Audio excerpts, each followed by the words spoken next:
for those of you who are going to be joining us during the course of this stream, you're probably going to be all scratching your heads, trying to think to yourself, why the heck is it raining in Fenelon? And I know, right? Like, that's just like the weirdest thing ever.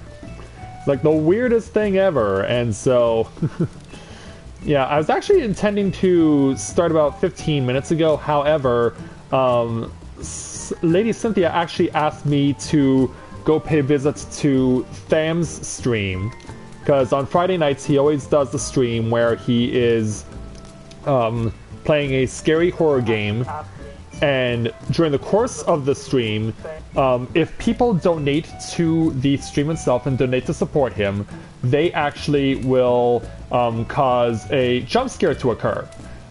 It has to be at minimum of $1, and when you do so, you get this like big scare moment, and it really shocks Tham.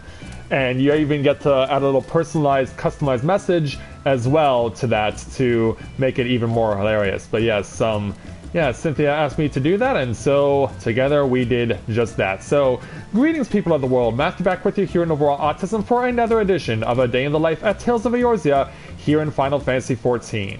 Tonight it's going to be Matthia who runs the show, and so, what's Cynthia wearing? Oh, this is her new glamour for her bard. But yeah, she's definitely going cowboy here. Survival hats. Extreme survival shirt. I wonder why that is. And her other glamours are survival half slops and expeditioner's thigh boots. Here's my question: where would you get this survival gear from? I'll need to try and figure out why that is. Oh, a new viewer, Nova Flame. Good evening and welcome to Let's Play Novaura Autism. Glad to have you with us this evening. Yeah, it's not often that I get to have my first comment bestowed by a brand new viewer, but welcome to my channel. Glad to have you with us. Yes, it's nice to meet you there, Nova. Welcome. It's nice to have you with us. And Yami, hello there. Good to see you as well. Good to have you both with us tonight. So, yeah, I'm checking out Cynthia's outfit. Yeah, we've seen her go from Watchmen to Ceremony of Eternal Bonding to Chicago Mobster, and now she's going Australian Outback. Good day, mate. How are you? But yeah, the hat alone just screams Australia. It just screams Australia. Like we've got our very own Crocodile Dundee now in our free company, which I think is awesome. But yeah, from Watchmen to Chicago Mobster to Crocodile Dundee, like she's pretty much covering the entire gambit of the world of fictional characters and real life characters too. But it definitely works, because it makes her really look like she can kick my butt. So yeah, we'll definitely have to start things this evening by asking her if she wants to join me on the leveling roulette, because that's what I want to start off with first.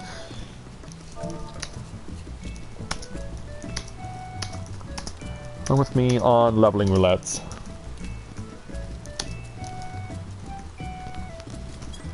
Because yeah, I'd like to do that first, because my objective right now is to try and get the 3 Heavensward classes up to level 50 before Stormblood comes out.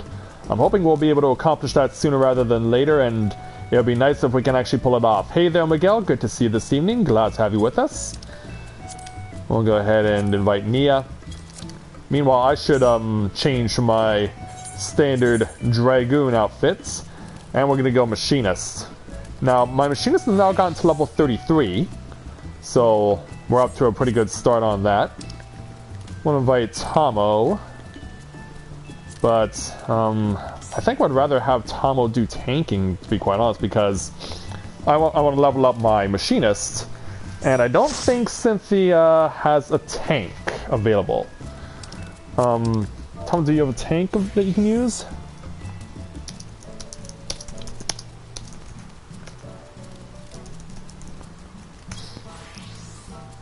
Because, yeah, probably better we go about it that way. Because I'm pretty sure Nia will want to be healing. Yeah, Nia will want to be healing. Yeah, okay, awesome. Thanks, Tomo. Because, yeah, Tomo does have a 60 Paladin and a 56 Dark Knight and a 33 Warrior, so she has all three options available to her. They are available, so she does have them. Oh. Apparently Tomo's warped to Azaslop, but we're not going to go ahead and join him. But no, instead we're going to check out Cynthia in her Ida cosplay. Yeah, Cynthia's decided if she's going to play as a monk, which is the class that Ida plays as, she might as well go out and impersonate the look perfectly. Yeah, you can actually buy from DLC through Square Enix's website the outfits worn by the Scions of the Seventh Dawn. And that's all of the ones from A Realm Reborn. And they have actually started now to include the outfits that the outfit that Ida wore, or not Ida, Ishtola wore in Heavensward to this point. So we definitely, yeah, you can pretty much have the starkest contrast possible for having someone dressed up in an outfit, but it's a completely different race. Like, imagine Ida if it was being worn by like a Rogadin, like a female Rogadin in Ida's outfit. Like how weird or how awesome would that look like? Because yeah, we know that the Rogadins are the big burly people of this game, and so knowing that you could have someone step into Ida's shoes like that, it would definitely not only make you look more cool, but also more intimidating. Is my gear full? It is at full. Alright. So we're pretty much waiting on Tomo. And once we know that Tomo has gotten his tank gear all set up, or he's not going to level up his warrior or his Dark Knight? Or maybe he will, he just hasn't told us yet that he's doing either of those things. Anyway, let's go into the Estate Hall for a moment.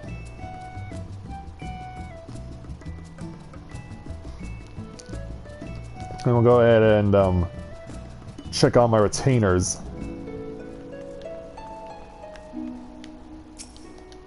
So, how have my retainers been doing? Have you guys been able to sell anything over the course of the last 12 hours? Well, you have, but I'm probably going to need a couple more things sold. Also, I should check on my other retainer. But I don't think you sold anything since this morning. Oh, you have! You sold the Aurum Regis Sand. Nice. Go ahead and withdraw that. But yeah, to help out the free company, I really wanted to take it upon myself to build up some more points for the free company. So, this morning, instead of doing dungeon runs to do that, like, I did probably like almost an hour's worth of mining over clouds, and I just kept going like crazy. And the thing I got the most was spring water, because that's apparently very valuable for alchemists, and they really do enjoy getting a lot of that in their possession. And Kuna also logged in. Let's give a hello to Kuna. As my keyboard comes back on again.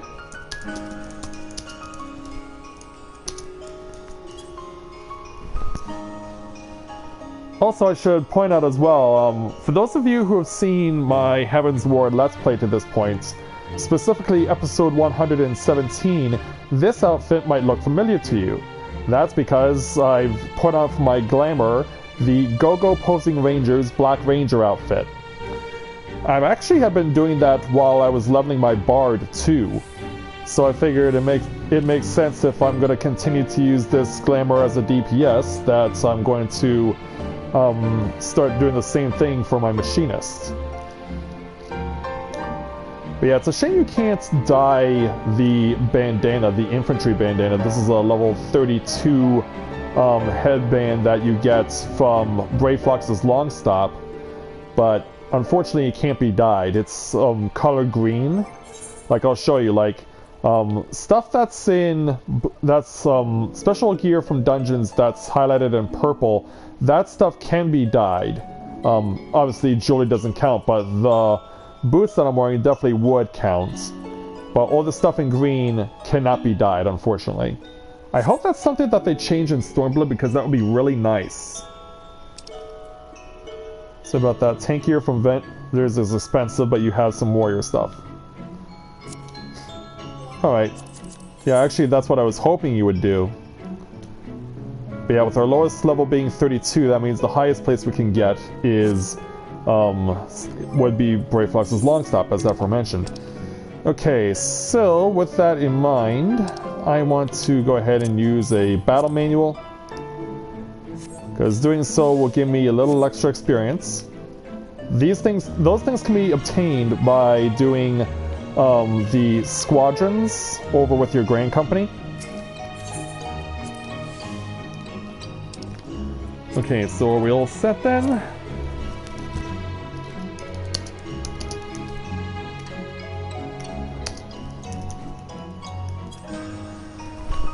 All set then to go?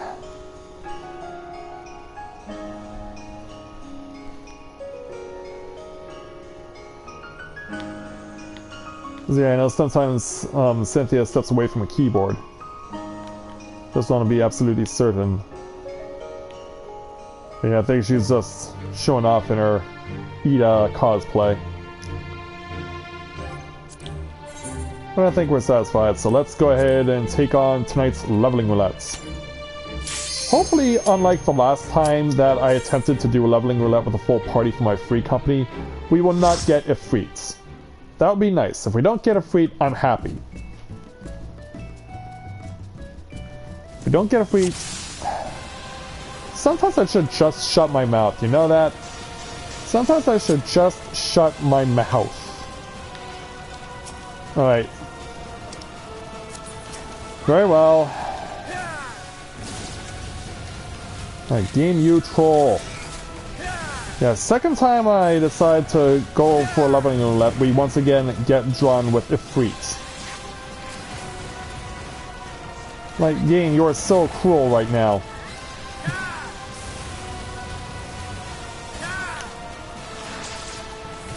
Yeah, I just want to move on and do an actual dungeon.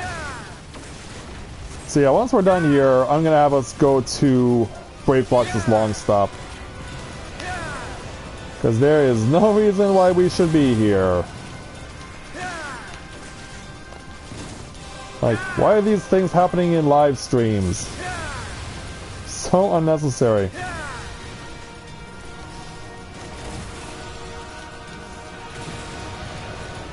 Well, if it's past half health, we should be expecting the presence of the Infernal Nail. There it is.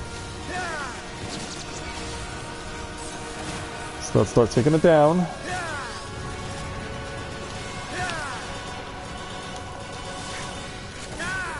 Try and get this thing down as fast as we can. Yeah, Cynthia's doing a dance around the nail while she's punching it. Yeah, I guess she's definitely trying to embody Edith's personality as well as her look.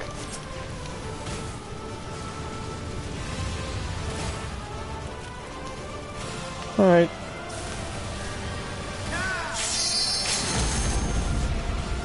Yeah, I guess we don't need to wait for the limit break to reach maximum.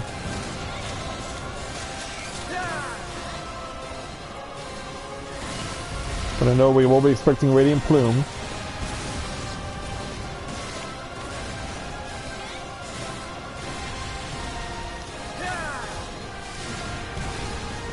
Yeah, just keep it going, guys.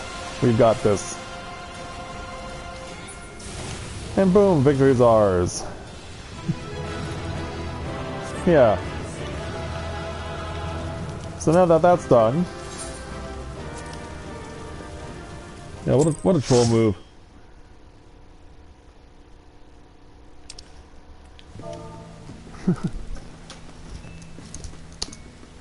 Okay, we're going to Brave Flocks.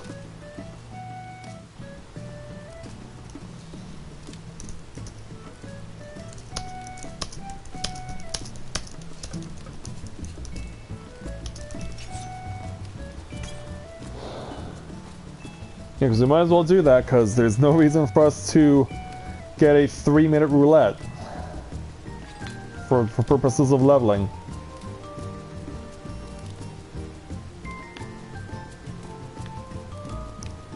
Because yeah, that's more disappointing than the rain that's currently falling.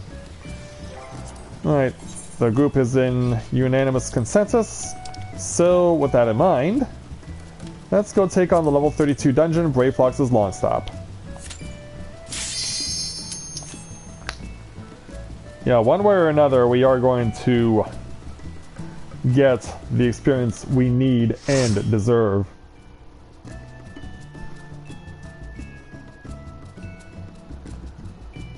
And for those of you who follow my channel as well, I finally beat Chrono Trigger. I finally got my finale all set up, so come Monday or come Sunday, I will finally be able to give you guys the finale that you have been waiting for almost a month for. But yeah, the game, and don't get me wrong, it is a really good game. I can see why people enjoy it as much as they do. But one thing I'll always be disappointed by is the fact that the game forces you to do the side quests whether you want to do them or not. Because for someone who likes to just play a game casually like myself for fun, to have to do all those side quests, I felt really really took away from the experience. It really took away from the experience that I was really hoping that I could have beaten it straight away.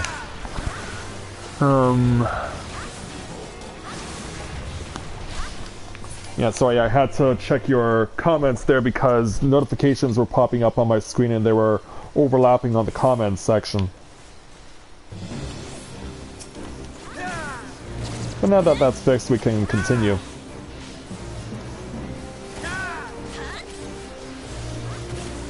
Yeah, thank you for that, Miguel. Appreciate it.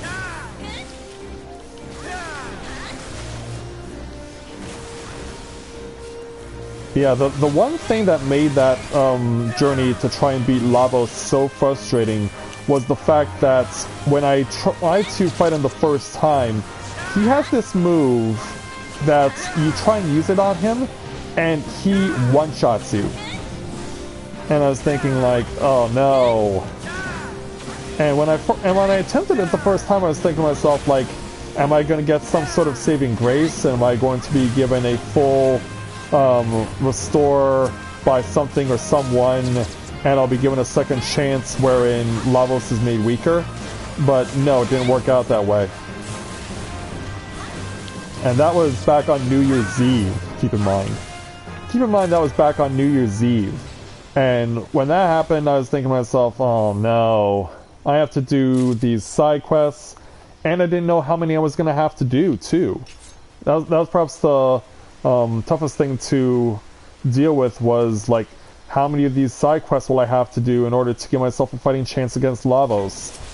And as it turns out, I had to do them all. Turns out I had to do them all, and that was not fun. Because I was really hoping for a better way to enjoy the end of that game. Like on the one hand, I am satisfied with the fact that I can say that I've completed, in my very first play of Chrono Trigger, a 100% completion of the game. But on the other hand, it's something that, for someone who just wanted to play the game under normal circumstances and just enjoy it for what it was, the fact that I had to play it at 100% was a bit disappointing.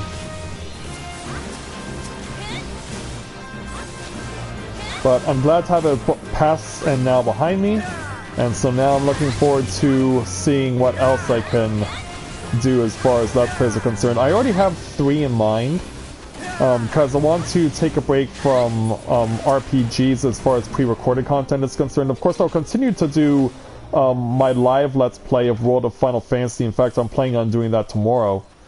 And so that'll keep going. And then, of course, I have my Super Mario Maker Sunday regular series. That's always going on.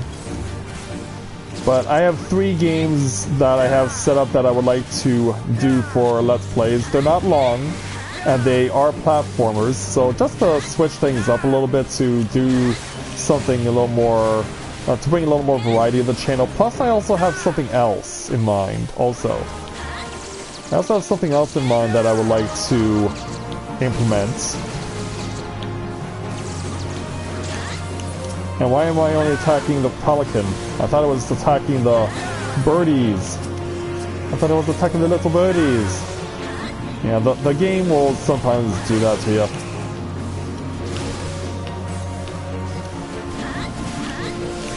But yeah, I have 3 games that I really want to get those played. And also something that I think is a really cool game that the Runaway guys have featured on their channels from time to time, and they usually have guests aboard for those when they're playing that game. And so I have decided that I wanted to feature that as well in between proper Let's Plays. And I have to say, it really is enjoyable, this particular game that I'm referring to, because in 2014 I was invited to go watch the Super Bowl with my uncle, and of course, there's all this stuff hours before kickoff. So in the hours before kickoff, my uncle actually has a Nintendo Wii, and I happen to have a copy of this game, so I was like, you know what, I'll bring this game over and we'll have some fun playing it. And he and his wife got hooked immediately, and so anytime I go over there and they decide that they want to play video games with me, we play that. And so they've gotten really good at it, I will say. They've gotten really good at it. But yeah, just something to bring that's different and interesting for you guys. Because I don't want to be limited to just my Let's Plays. I want to be able to do show that I can play games other than just RPGs.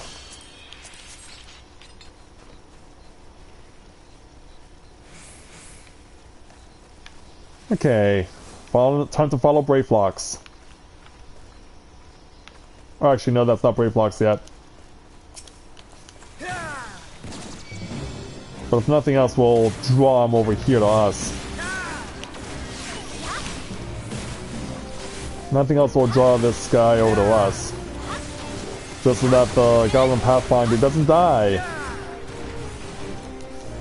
And we don't want the little gubby to die now, do we? Alright, there he goes. And the Goblin gives us the treasure chest. We'll go ahead and play for these dress shoes. My Astrologian could use this. But that's going to be, of the 3 Heavensward classes that I'm going to level with Matthia, it will be the last one I level. And the same also goes for Corinne too. I just feel like, because of what people told me, because it's a very technical healing class, so I get the feeling that someone like me will struggle with it. So that's why I want to leave it for last. Plus it also helps that I've been getting tips on how to play as Machinist from Cynthia, as well as Dark Knight from Kuna Yuto. And so I'm glad that I have both of them in my free company, and that both of them are well versed enough in those classes that I can be able to make the most of their advice and their recommendations and so on. See, I'm really glad to know that I'll have that well of knowledge to draw from. I know it'll certainly go a long way for me. Because yeah, I really have, as far as things to do in this game, as far as side content is concerned, I'm at level 34 now. As far as side content is concerned in Final Fantasy XIV, up until the point when we get to Stormblood, I feel like there's really nothing further for me to accomplish other than getting the 3 Heavensward classes to at least level 50. And once I've done that, I can move on and really start getting some awesome new classes to look forward to when Stormblood comes out. Alright, Heartbreaker. I didn't even add up for a critical.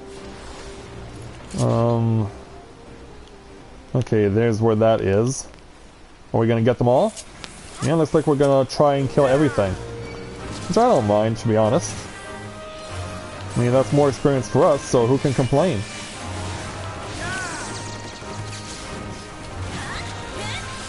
It's great experience for us, so who can complain? I will need to add my... I will need to make sure to add the new ability that I got as well to my hotbar. I was about to say, is that a good idea on a regular enemy there, Cynthia? But yeah, in any event, Common Chaser's down okay. Actions and traits, job, level 34, head graze. Let's put that down there at the bottom. Looks like by the picture it casts silence if you use it.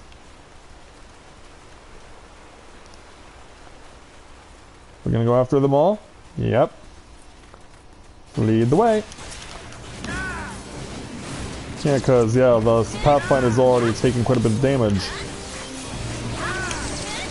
Well, I guess I might as well play for these, even though I have a pair. I have a pair, but I'm gonna play for another one.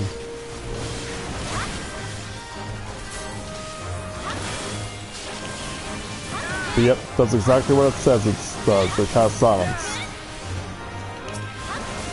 One thing I also noticed though, the timer for it runs independently of leg graze and foot graze. Because I guess it's run separately because head graze and foot, or leg graze and foot graze share the same cooldown timer. So it's basically like, pick which one you want to use first. Now for me personally, like I've been so focused on using leg graze, which is pretty good because it inflicts heavy, which is a useful skill in its own right. Another pair of ethereal steel-clad boots. Another one? Yeah, 2 in a row? Well, I got this pair.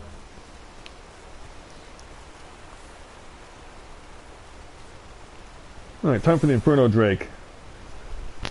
Oh no, that's quite alright there, Nova. I'm glad you came to join us and it was nice to meet you. Hopefully we'll have you back with our happy family soon. So, thanks for paying us a visit and we'll look forward to seeing you again. And also, meantime, another new viewer joining us right now. Dev Kills for you. Welcome to Let's Play Novaura Autism. Good evening, glad to have you with us. How much is the monthly subscription? It depends on how much time you want to play the game with. There is a monthly subscription, there's a quarterly subscription, and there's a semi-annually subscription. The monthly subscription it will cost you $14. Monthly subscription costs you $14, but you can get a better deal if you go quarterly or semi-annually. I'm on the quarterly plan because I've always been on the quarterly. Primarily because it allows me to play the game for long enough, but not so much that I end up spending too much money. But that's just me, of course. But yeah, it's also I should be focusing on killing the biased because it's shown up. Yeah, that might be a good idea.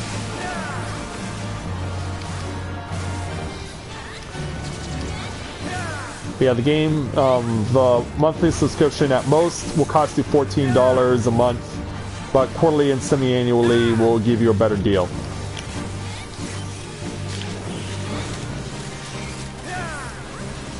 Hit the Heartbreaker. So yeah, the subscription does discourage some people, but I'm fortunate that I've been in the position where I've been able to play this game consecutively now for almost 3 full years. And so I'm fortunate to have played this game for as long as I have and been able to record over 400 videos of content. And I'm happy for the experiences that I've obtained over the course of my journey in this game. You're currently playing ESO, and it starts looking for a character.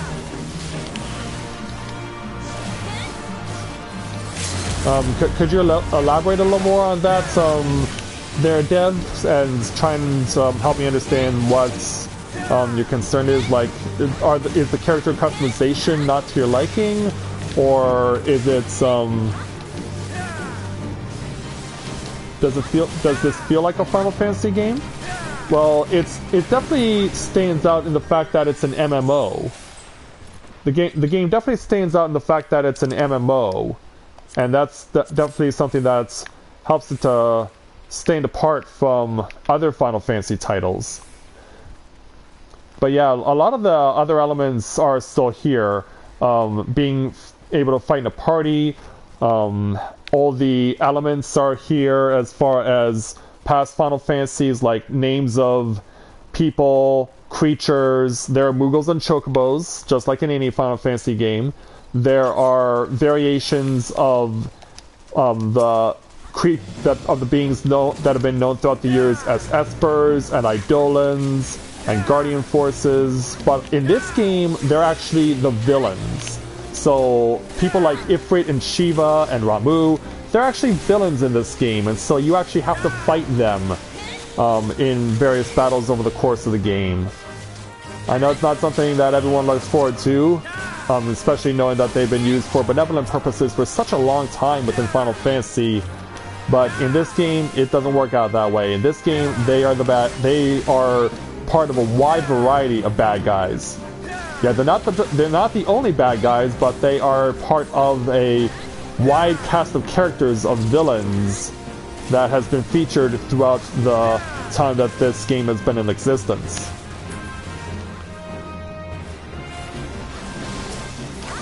PvP, it does have PvP, yes. I've never really been able to get into it, primarily because you have to you have to wait a long time to play PvP, because there is a wait timer for dungeons and PvP and things like that. So it could be better, but I also know that they want to introduce one-on-one matches, because PvP is traditionally 4-on-4. But I know that they are introducing one-on-one. And I also know that right now there's currently a promotion within the game that is actually a crossover with the Shin Megami Tensei series, and it's centered around PvP. And I've actually seen quite a number of people right now who are currently have titles for their names. Like, for example, our Tom Oveo, who's a member of our party, he has Makai in his title. That's actually part of the PvP promotion that they're currently doing as a crossover with Shin Megami Tensei. And it's not the only game that they've done a crossover with in Final Fantasy XIV. They've crossed over some of their own games as well, like Final Fantasy XI was when they were about to release the final amount of content for Final Fantasy XI. They did a crossover with that. They've also done other third-party crossovers. It's not just been Shin Megami Tensei. They've also done a third-party crossover with Level 5 and their game Yokai Watch. That happened last summer. So there's always regular special events, and sometimes they'll be incorporating games from other developers, including third-party.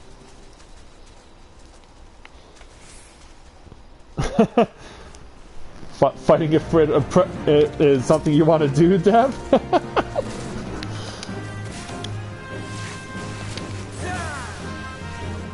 Yeah, for me it's been worth it over the course of 3 years. And it's not just fighting either. You can also do crafting. You can also create various things as well, like armor and accessories and potions and things for housing, because you can run a guild in this game, also known as a free company, and you can build things for your house. Pretty much whatever the game allows you to make. You can even make food to help boost your stats. that's also something that can be made available to you for you to utilize. So you definitely have many options available to you as far as things to do. Like, there are people in this game who want to do only fighting, and that's all they want to do, but then there's a whole bunch of other people as well who want to craft stuff and to be able to do things like that. In fact, a person that I had been following on Twitch for a while became the first ever person actually to max out on the amount of money that you can possibly get. And his name is XIV. I first came aware of him when I was watching him playing White Knight Chronicles, which is one of my earliest Let's Plays from back in 2013. And he actually has really gotten into Final Fantasy XIV. He often raids with his friends, and they just have a crazy time doing all the various hardest possible challenges that the game offers you. And he actually primarily does a lot of crafting, and he was the first person ever to reach 1 billion gil. He actually could not get anything higher than 999,999,999 gil. He legitimately maxed out on money. He could not, literally not make any more. And he actually has a video of that on YouTube of him doing that. Which is like the craziest thing, that he was able to do something like that.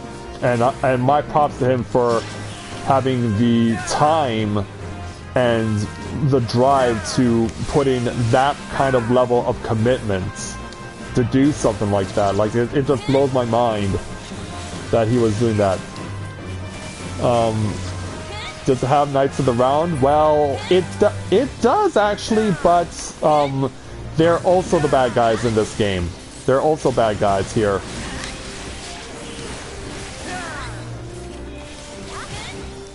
Yeah, in fact, they're actually the final villains, spoilers, they're actually the final villains of the first round of the current expansion of this game, Heavensward, which is what I'm currently in right now. This summer they will release their second expansion, Stormblood. And the original version of this game, or at least the one that we're all playing right now, is known as A Realm Reborn. So there's A Realm Reborn, then there's Heavensward, which we're currently in, and then this summer we'll get the opportunity to play in Stormblood. And so there's a lot of speculation throughout the community as to what exactly will be entailed in it. We know that one of the classes that will be introduced into Stormblood that has been confirmed is the Red Mage, which is a class that really has not been utilized a lot in Final Fantasy, but whenever it has been used, it is a very popular class. And there's talk about a second class being implemented, but no one really knows what it is yet. No one really knows what to expect from what the second class will be. The lead developer of the design team, Naoki Yoshida, has tried to implement some hints as to what the second class will be, but it won't be confirmed on what exactly that second class for Stormblood will be until we get to the opportunity to play or get the third part of the Final Fantasy Fan Festival, which will be taking place in March in Germany. So until then, we have no clue what to expect next. Oh, and hey there, Brandon. Good to see you this evening. Glad to have you with us. Yeah, for those of you who may be familiar with Brandon, he's gone on YouTube for the longest time as DJ Hipster, but a few days ago, he actually changed his handle to the One-Handed Gamer. And he's actually been streaming a lot more these days. He's actually been streaming a lot more content. He's recently been doing Final Fantasy 7 and 10, as well as The Walking Dead. He actually started adding The Walking Dead into his stream repertoire. So if you haven't seen him on YouTube yet, please go ahead and check out his channel, subscribe to him if you haven't done so yet, and give him some support, because he can really appreciate it. And I know he would. Yeah, I've been so busy playing Final Fantasy XIV that I really haven't had much of an opportunity to watch his streams. But I know that he and I do communicate regularly through Skype, and I know he appreciates it whenever I can give him some support to boost up his spirits. I already have a pair of those, so unfortunately I can't play them for them again. Yeah, green items in dungeons you can never have more than one of, but pink items from dungeons you can have more than one. I mean, lead on there, Tomo.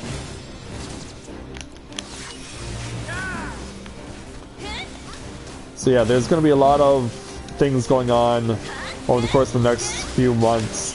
That will of course include the second part, the finale of Final Fantasy XIV Heavensward. The finale will be taking place in a couple of months, and so it's been set up for us in such a way that it could get really ugly. That, like, there's a legitimate worry that there will be a reprisal of the disaster that led to Realm Reborn occurring in the first place. So yeah, we're all on bated breath trying to figure out what the fate of Eorzea will be in the second half of the finale, which will be released this spring. And we love you too there, Brandon. We've got your back, dude.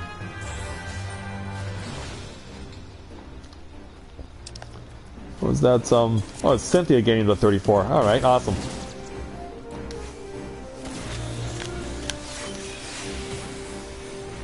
Yeah, how much is this helping right now? The fact that I have the extra boost from the Squadron Battle Manual. Answer? A lot.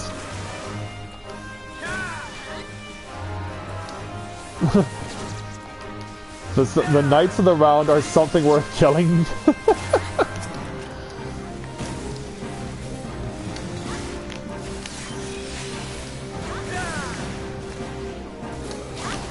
But yeah, there are just so many different plot twists in this game. It's just unreal how many plot twists that Square Enix can come up with when you think that just when you think you have them figured out and you have an idea like, oh, I can see where this is going, then they just do something that you never saw coming, and it's really how they continue to captivate their audience with the storyline in this game.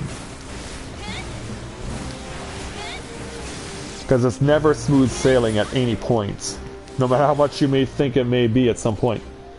Is there much grinding? Actually, Dev, what they've been doing is actually, what Square Enix has been doing, and in one way I'm kind of disappointed that they're doing this, is that they're actually trying to streamline the game so you don't have to grind so much.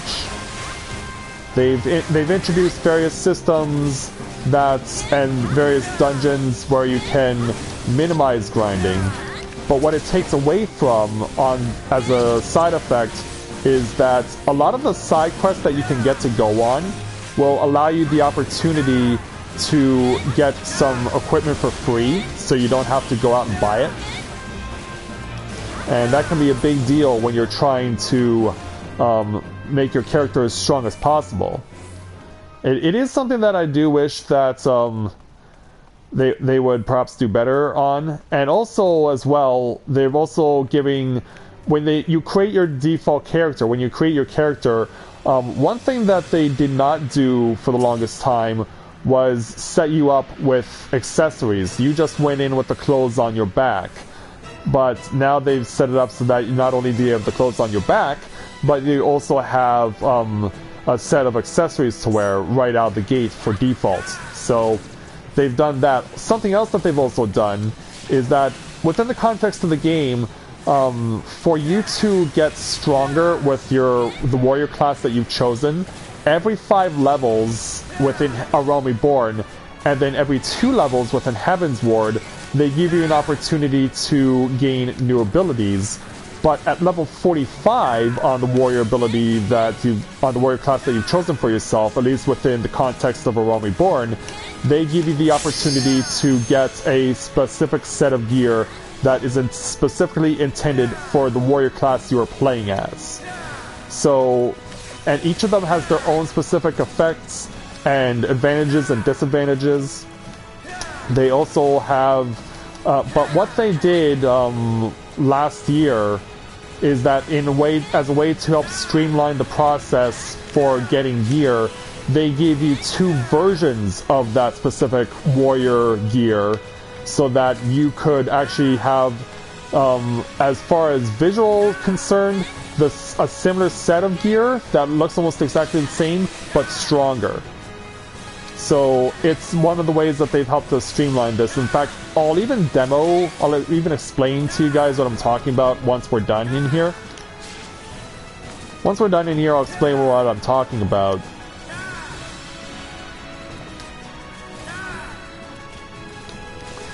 But yeah, all in all, it's definitely something that they've done to help streamline the process over the course of the existence of this game, because it has been going on for 3.5 years now, ever since they introduced the Realm Reborn 3.5 years ago. One of the things that they've been doing is helping to streamline the process for new players, and for those who have not really done that much in terms of leveling up a class that they really have not bothered to play. So yeah, it's just part of the system that they've set up in order to help streamline the process and make it better for people who are new. Which means that you can even use it to your advantage as well. If you have played a character for a set amount of time and you decide to yourself, I want to create a new character, like that's something that you'll notice right away when you create a new character. Like this character I've had for as long as I started playing this game, nearly 3 years ago. And as time has gone on and I've created some other characters, I've noticed that one of the things that they've done is that they've helped to streamline things for the development of your character, so you don't have to grind as much. But like I said, one of the biggest disadvantages of that is that it takes away an opportunity for you to want to go check out what's going on in other places, and in addition to that, give you an opportunity to play for free equipment. But we're through here in Brave Fox's Long Stop. Yeah, let's give like Final Fantasy X-2 with costume change. Yeah, actually, hold on a second. Let me just express my gratitude to the party.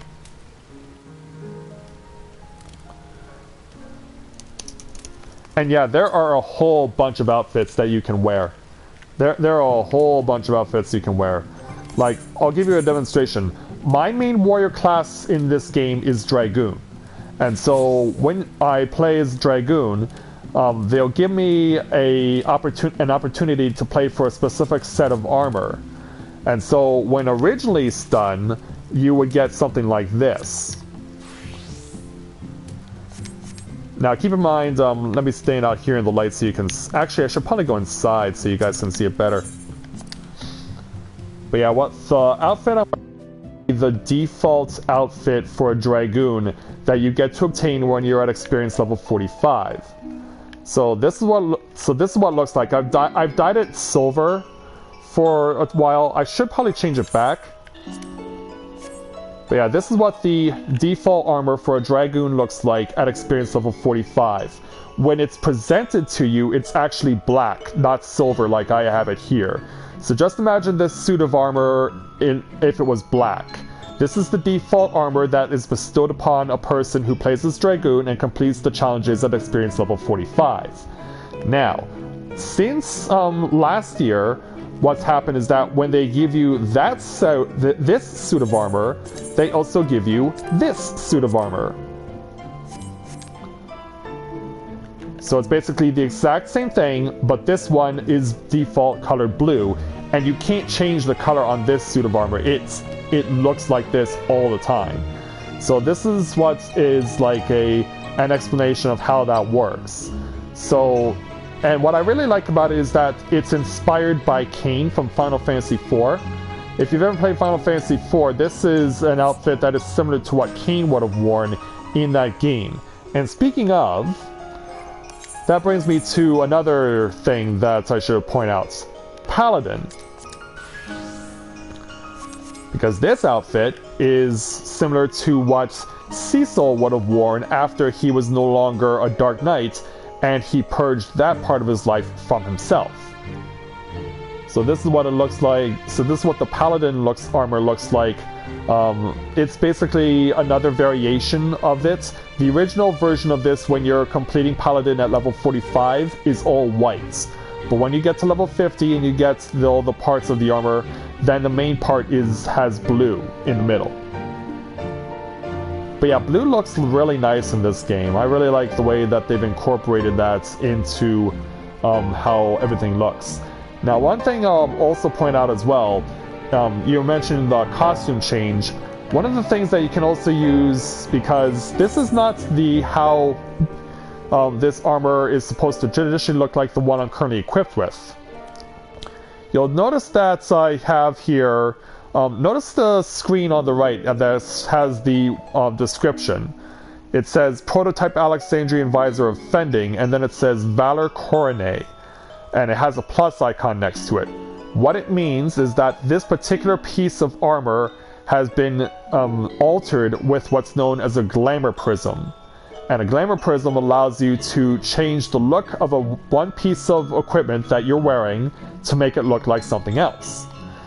So here I decided to just do this with my default look for my Paladin. It's also the same thing I did with my Dragoon. I glamoured my blue Dragoon armor onto my strongest armor and made it look like this. Another example of me doing that is with my Black Mage. Because in 2015, they gave us this outfit for Halloween to wear. They gave us this outfit to wear for Halloween in 2015, and so I decided, you know what? That will be a really cool way to create an interesting look for a Black Mage. And so, that's exactly what I did. So, ever since I got my Black Mage to level 50, I've always used glamour prisms to change the armor's look so that it looks like the 2015 Halloween outfit. So it's just to give you a few examples of how you can take something and then turn it into something that you really can customize for your likes, your personality, and really bring out your full and really give everyone an idea of who you really are and really share that with everyone. It's one of the things that the game has really done well. In fact, I think it was something that they introduced in the start of 2014, right before I started playing this game. So it definitely is something that was one of the earliest introductions. But it was definitely something that I'm glad that they did, because it allows me to create all these customized looks. And I'm really happy for the fact that I can do something like that. So now that I've given an explanation on how the glamour system works, let's see if Cynthia wants to accompany me on the expert roulette. Oh, no problem, Deb. I'm glad I could help you out.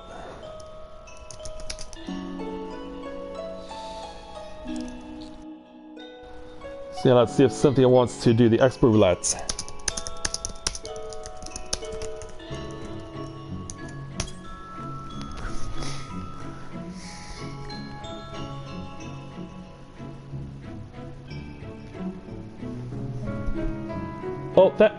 You're off now, Dev? Well, thanks so much for coming to pay us a visit, and hopefully we'll see you again on another stream. So, it was nice to meet you, and hopefully we'll see you again. Thanks so much for coming to pay us a visit tonight. Glad to have you with us. But yeah, it's always nice to help out people who have an interest in this game, and of course any information that can help them one way or another, I'm sure that they always appreciate it. So let's go ahead and switch to my Dragoon, and we will proceed to take on the Expert Roulettes.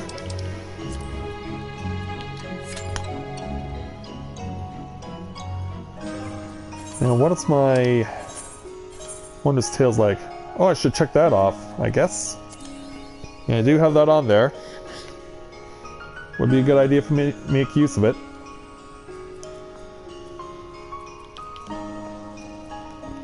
And I do have the opportunity to earn a minion here, should I get 2 lines. Yeah, in fact, I think after the Expert Roulette I might want to, at the very least, take on turn 3, because I know I can do that solo. And then we could possibly run around and deal with a whole bunch of Tales trials, because I'm sure that a lot of people are going to be saying, hey, I need your help. But actually, it seems like the majority want to do the containment base. They want to do the Warring Triad. But there's always people that want to complete their Wondrous Tales as well.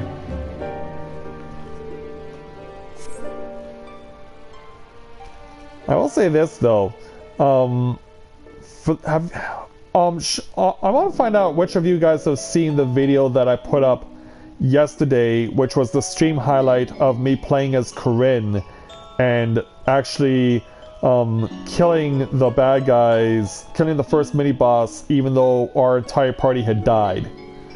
Like, how many of you guys have seen that? Because what I've actually started, and I wasn't even aware I was gonna have this happen to me, is that I've already had quite a few people watch that video. And those who have, I've started like this really big debate on the implementation of crossover skills. Because for those of you who are familiar with the way that I've been doing this, you'll know that I have an ability here, Fracture, that is not a Dragoon ability. It belongs to Marauder. It's one of the abilities that you can obtain when you have to undergo the mandatory gaining of experience levels as a Marauder so that a Lancer can become a Dragoon. But Fracture is not an ability that a Dragoon can obtain. It is obtained early on as a Marauder. And so since they allow you to have this ability to be added into your repertoire, I was like, okay, why not? I'll add this into my repertoire. And so it's been a constant companion to me for a long time. But people who I guess are really heavy into this game and are really experienced with Dragoon, perhaps even more so than I, have pointed out that Fracture is not all it's cracked up to be. In fact, I've got on my comments section like this really long debate on whether or not it is a viable crossover skill. And like, I really don't know if there's legitimacy behind that statement. I have responded to one of the people who said that it wasn't a good skill for a Dragoon to use. And I just told them, like, this is what I know from having done so many dungeons, having played with so many people, and no one's ever questioned me for using Fracture before. So why now? So I guess this is something they explained that the main reason why they thought it wasn't a good idea is because, for Dragoon to use at least, is that first, apparently it's not good for use in a raid, in an 8-man raid or a 24-man raid, or an extreme duel, where like the Warring Triad right now, or Needhog, or King Sword in the 7th, where it's neither where Fractures is not an ability used, or even used at all by a Dragoon. So apparently what started is that it's got like this really crazy debate going on, and every time I look over to see my notification pop up, it's someone else adding on to the debate. So it really has become quite a thing in itself, because it was just, at first I was just thinking to myself, like, this is like the narrowest victory I've ever had in a boss duel in my entire 3 years of playing Final Fantasy XIV. And it went from being that to being something else entirely. It became a debate on why or why not should a Dragoon use Fracture. I mean, it's really crazy, because yeah, someone else has thrown their hat in on this. Yeah, I want to see what this newest comment says. The thing is, even though it's a DOT, damage over time, Fracture as a class does very low potency over its entire duration, especially on Dragoon. Using a Fracture uses a global cooldown? Global cooldown? What are you talking about? Like, because yeah, whenever you use Fracture, like, Fracture does not have a cooldown timer. When you use it, you can just use it right again if you wanted to. Like, abilities like Leg Sweep and Battle Litany and Invigorate, now, and even Life Surge, those have cooldowns. So this results in multiple things that ultimately reduce your total DPS output, pushing back a global cooldown results in missing Gears Kogel windows. It opens up multiple times in a boss fight, making you lose out damage every time you miss it. Also, it's very tightly packed, pushing back by even one global cooldown means you can very easily lose Blood of the Dragon. I wasn't even aware that was a concern. Of SKS? You must either gain enough SKS, which is bad, or drop one of the two key filler skills Dragoon uses, Heavy Thrust or Phlebotomize. I'm sure you know why you would not want to replace either of these for Fracture. Use DPS regularly. More than enough people would have noticed the use of Fracture but did not comment. Unfortunately, most people save their ire for tanks or healers and let the DPS slide without much remark.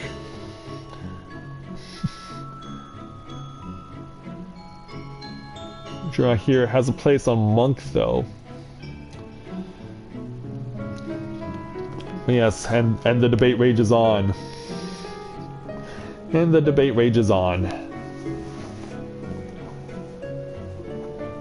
But yeah, like, I don't know why someone would say that, because Gears Kogel is best used not on a boss, but in a group. Gears Kogel, which is the level 60 Dragoon ability, is best used in a group. And you can max out, once you use Blood of the Dragon, and you go through your rotation to ensure that it's extended, if you get getting to a point where it's going to max out and you want to use things like Fracture or any other ability that can give you another edge that can help you out further, like there should be, like, I guess I'm still trying to figure out where their line of thinking is coming from.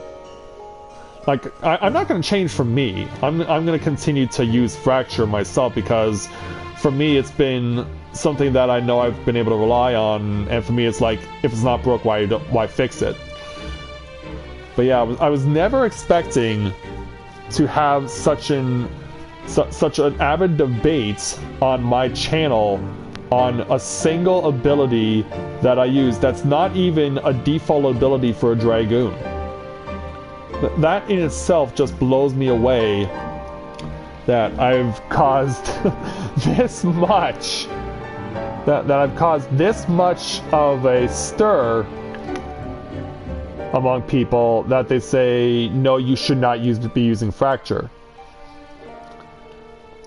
It really blows my mind just what I've been able to cause with this. Yeah, I really just don't know how this happened or why.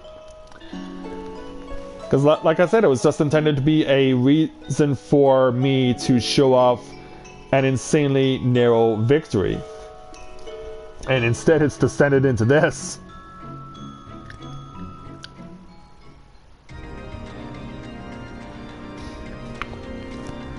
Oh, Cynthia switched the music up, okay.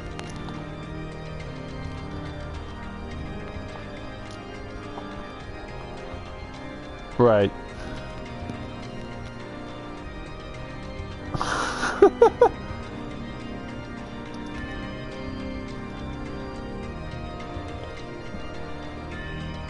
Oh.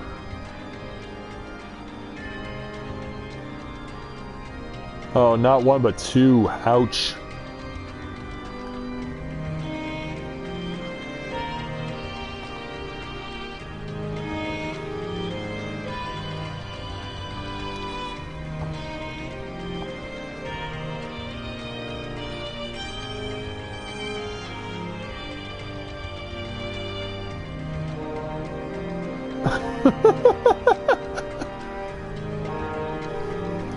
Alright.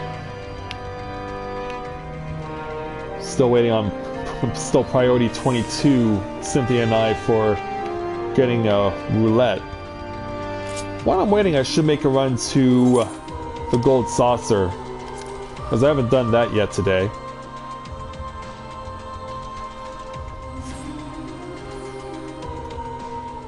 Yeah, I'm so fixated on this debate that's continuing to rage on my narrow victory video about me using fracture of all things. Like, I don't know what would cause all those people to debate it or why, but I really can't speak on behalf of the entire community. In fact, I even because I have a tutorial video on how to play Dragoon from 31 to 50, and I even endorsed the use of fracture in that video. So if those people who are watching that video are not happy that I'm using fracture, and they see that video on my tutorial and they see me saying you should include fracture in your rotation, then, like, oh boy, that could cause even more of a that could cause even more trouble for me. Like, why are you encouraging people to use an ability that's so bad?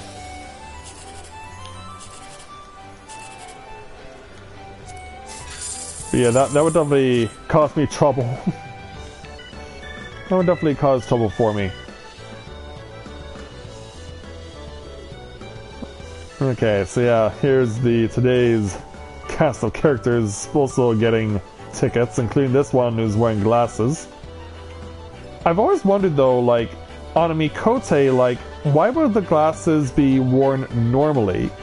I mean, wouldn't it make sense for the rims or the earpieces to hang on your ears and be on an angle in that regard, instead of just going straight over your back of your head? Because wouldn't the glasses just slide off your face?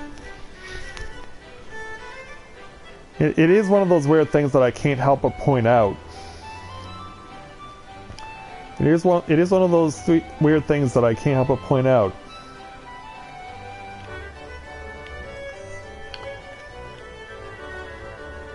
Okay. Imperial Triad card, what? Do they have new cards? Oh, they did. But I think I have quite a few of these cards. Oh, Imperial Triad, one of 6 Imperial Triad cards, okay. Let me buy a few. Let me buy a few and see what we get.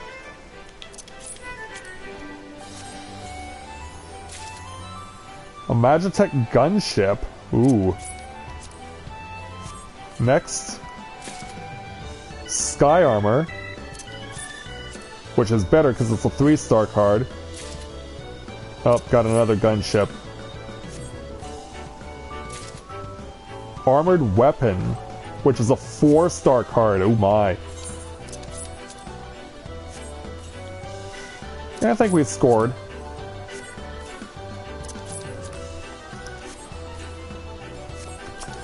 And by the way, you can have this extra Magitech gunship card back. But yeah, let's take a look at the deck and see what these new cards are as far as their worth. Okay, 2 stars. Where is the 2-star for the Magitech gunship? Oh, wait a minute. Did I go buy it already? Oh yeah, there it is. 3555, so yeah, not all that amazing. This compact airship was developed by the Imperial Army for ground suppression initiatives as well as non-combat tasks, which utilize its auxiliary limbs. Also capable of transporting small squads, Magitech gunships are assigned to a wide range of units, from engineering corps to details. Fascinating. Alright, now let's go look at the 3 stars. And try and find the one I need to see. Only on the second page. Oh, there it is. Magitech Sky Armor. 7662. An airborne unit constructed to accommodate a single pilot. Sky Armor is designed for maximum maneuverability. Previous flying models, such as the Juggernaut have by necessity been built on an enormous scale, but by implementing the advances made in the invention of the Reaper, Imperial engineers have succeeded in creating significantly smaller vessels. Alright. Is this the 4-star? It is. Armored weapon. 7, 3, 5, and 9. Heavily armored and heavily armed, this Magitech weapon maintains stability by shifting weight over its multiple mechanical legs. The pilot sits ensconced within a sealed cockpit, protected from the weapon's explosive firepower, a notable improvement over previous designs. Fascinating. So yeah, my count now, as far as cards are concerned, is at 79. So that's pretty good. I'm gonna, since I'm still on priority 14, I'm gonna go make a run to the washroom before we get started, because it could take a while before we actually get the queue. So back in a moment, guys.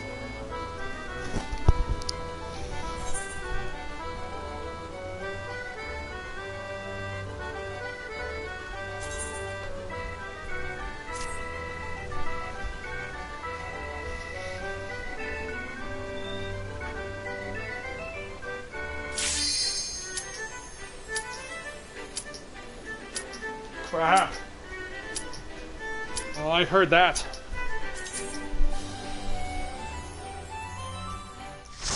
I need to let them know I'm about to go use the washroom. No. Bad timing.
That was bad timing. I better catch up with the pack.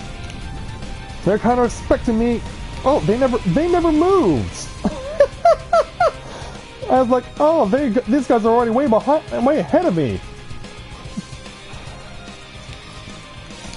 Yeah, that was kind of premature, wasn't it? Yeah, I was thinking to myself, they must have already started without me. Because I didn't see anyone near me.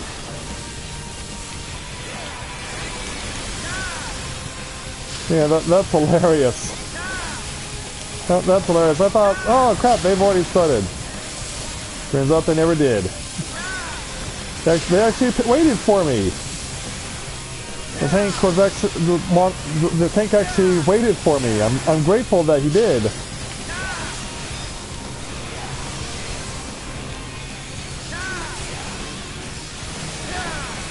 Yeah, there goes my first use of Fracture.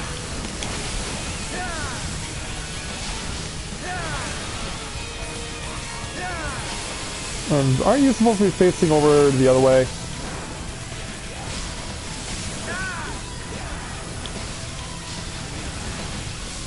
Yeah, it kind of would make sense if you did that. Oh, come on. Get him. There we go.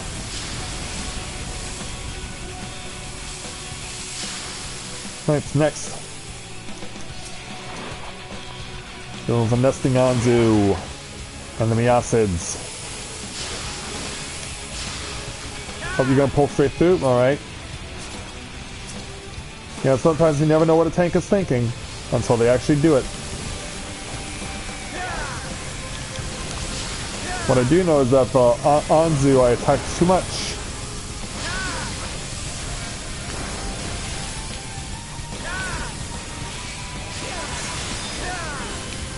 Yeah, it looks like they're all trying to shove in here.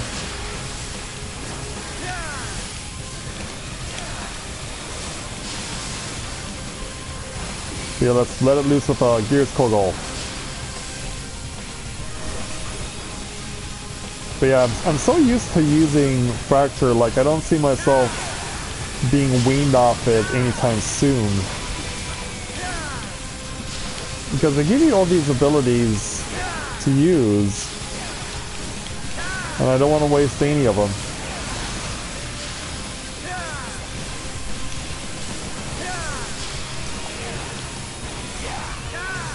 So I'll just continue to do what I do.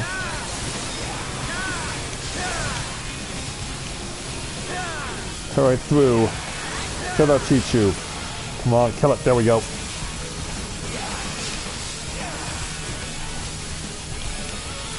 Oh, where do you think you're going? Where do you think you're going? Well, I know where I'm going. To get hit with a face full of steam.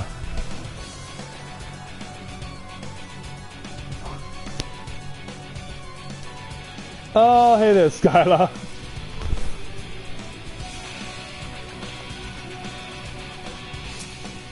Yeah, well, welcome to the stream there, Skylar. Appreciate it. Okay, here we go.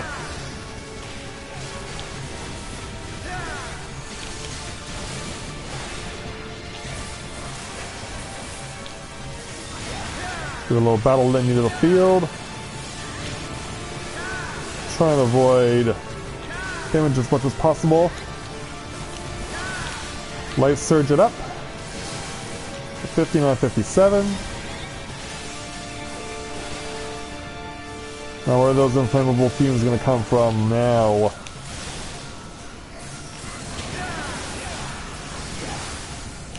Keep in mind we don't see the spread AoE until later. He does this again. Ah, crap, I got puked on. No! No!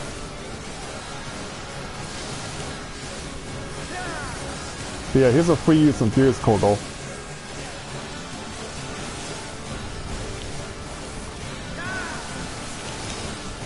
Oh, look out! Now here's the question, where is the big stuff? It's over there apparently. Apparently it was over there.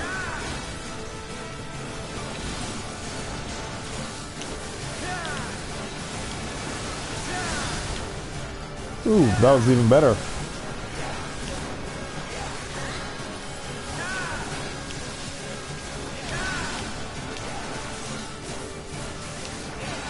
And load it up. There we go. Where are the big ones? Oh, they're over there.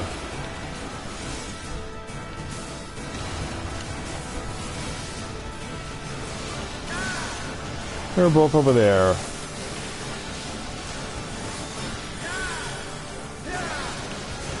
That's a little boost with the invigorates.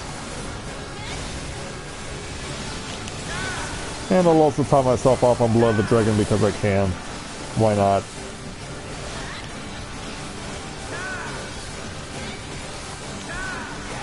Nice. Double boost. And life surge for full thrust. Yeah, there we go. Now we're again rolling.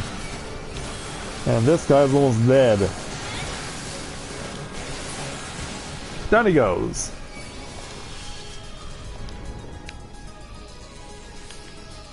Yep, good. Well, congrats there, Yami, on your clear. And hey there, Winter. Good to see you this evening. Glad to have you with us.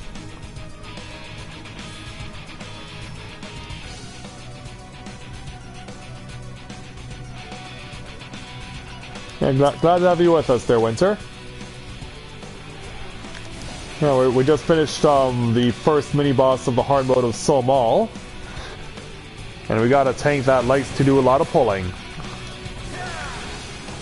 fact, it's hard to tell right now which way they want to go with all these fish-like monsters.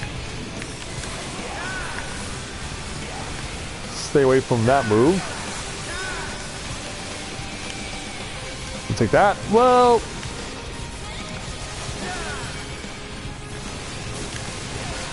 Life Surge next for 5877.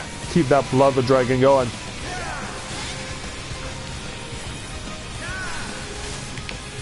Oh, what a coincidence. I had pizza just before I came on the air, too.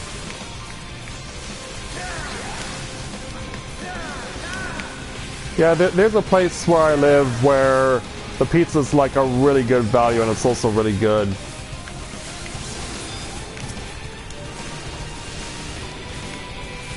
I mean, they've won quite a lot of local awards in the time that they've been around, so they're obviously doing something right.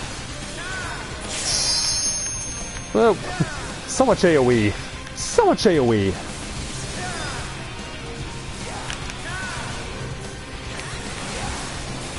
Yeah, AoE everywhere.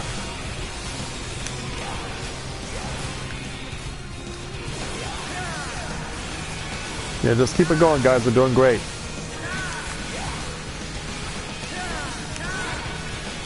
And the fact that I can also use Fracture as well ahead of a cooldown. But yeah, in the comment that I most recently saw while I was waiting for the queue to go up, they explained a global cooldown, which I've never heard of. I know I've heard of cooldowns because that's when you use an ability like Life Surge or Invigorate, and you'll see the clock tick down, and where I just use Invigorate, that's 120 seconds on it. That's what's known as a cooldown ability. In fact, I even explained it in my tutorials on how to play Lancer and Dragoon, on how they implement the use of cooldowns. But as far as global cooldown is concerned, that's something that is not really known to me, and I feel like I need to understand that more and understand why they say that using ability like Fracture for a Dragoon is not advisable.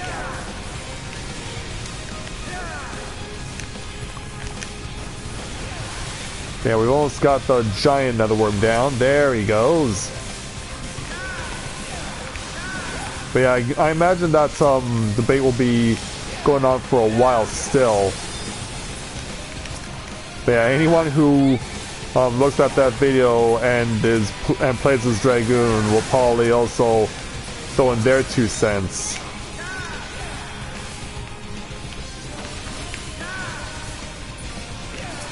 But until Square Enix implements a better system with that, like, I have no reason for me to change.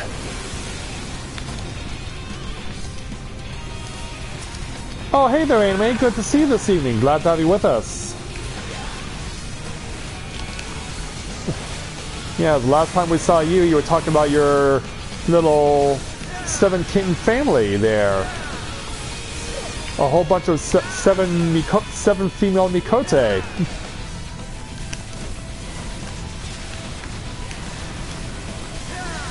Ooh, I felt that one. Yeah, how are they doing? Oop. Yeah, it's nice to have so many people watching tonight. Thank you very much. If you haven't said anything yet, please say hello and introduce yourself. It'd be great to know you.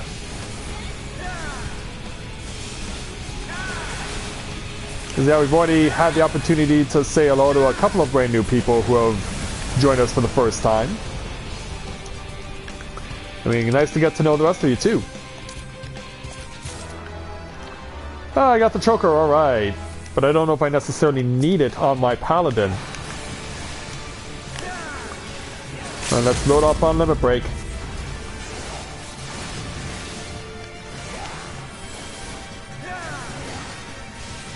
Oh, you're still writing your story there, Winter? Well, that's cool. Keep it up. Keep up the good work with it.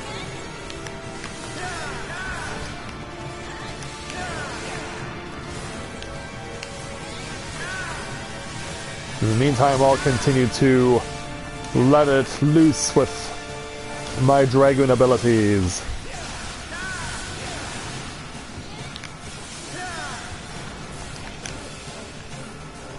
Yeah, I don't care who you are, that's a hard thing to avoid, that particular move. Yeah, if you're close, like, that's not something you can easily avoid. I see you, Slashing Wind.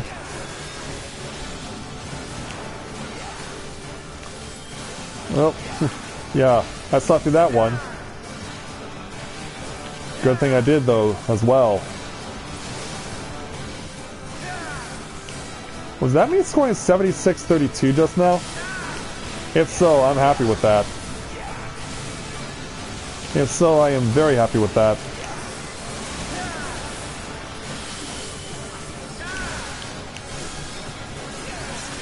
He is definitely using a lot of scratch moves.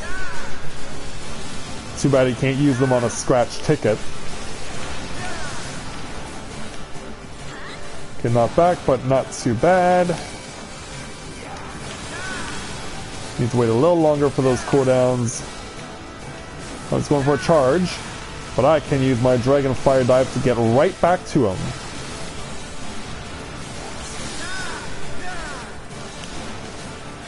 He's definitely going for the cutters.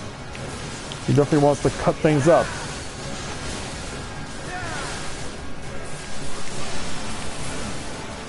Didn't quite get it off in time, but did now. Let's give a little battle lineage of the field while we're at it. And now we're getting to the point where he's going to start breathing fire.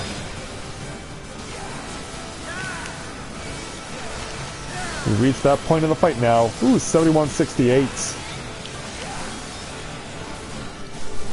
Yeah, crit hits aplenty right now. Can't argue against it. I'm happy to have him.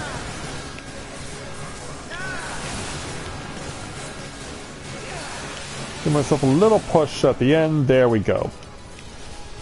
All good. That is awesome. Oh, new viewer, Siren, welcome to my channel. Good evening. Welcome to Let's Play Novaura Autism. Glad to welcome another new viewer to our webcast. It's nice to meet you. Global cooldown refers to the 2.5 second cooldown while performing any ability on global cooldown ability. Alright.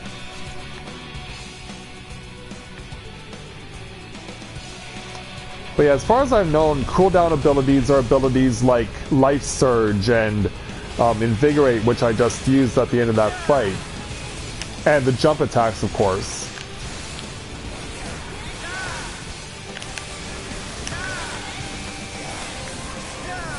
Yeah, even though I've been playing this game for so long, there's still so much that I don't know about it.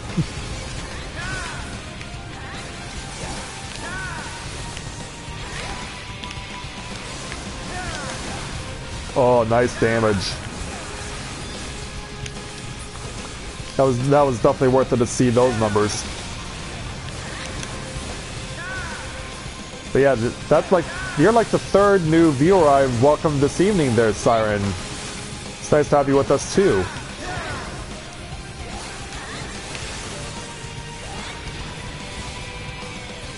Yeah, right now we're making... I'm still waiting on the cooldown to expire. Finish it off. Oh, well, not quite. We finished it off normally. I was gonna try and finish it off with Gears Kogo, but just missed out on getting it off.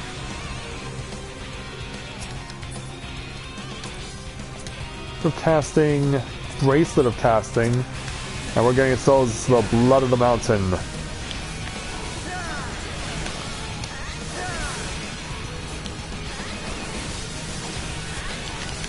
Try and stop this thing from getting up its blaze.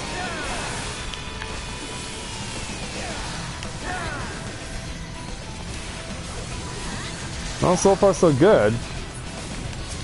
There we go. That definitely helped.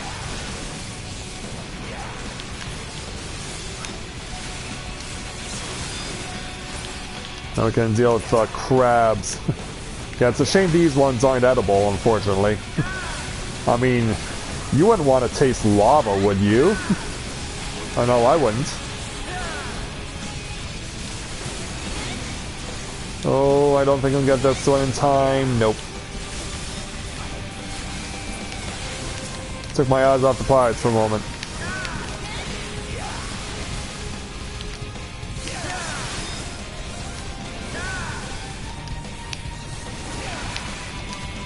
Okay, almost got you. There we go.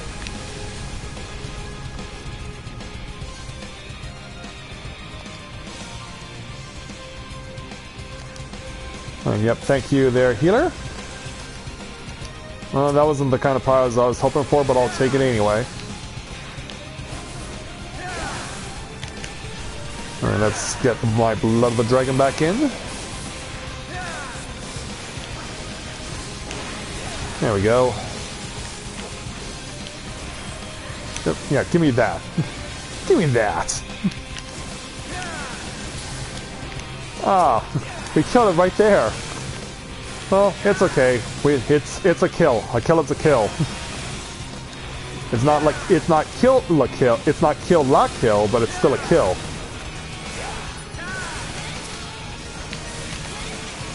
By the way, I've actually seen clips of Kill la Kill, and like, what are they doing now that the female protagonist, the only way she cannot be considered, the way that they can still censor her is to have her covered with her suspenders, and that's it. Like, when did that become a thing?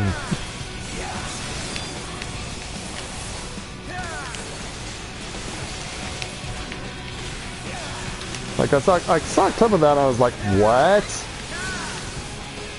Because yeah, I was probably as shocked as every character on that show was when she started wearing that outfit around.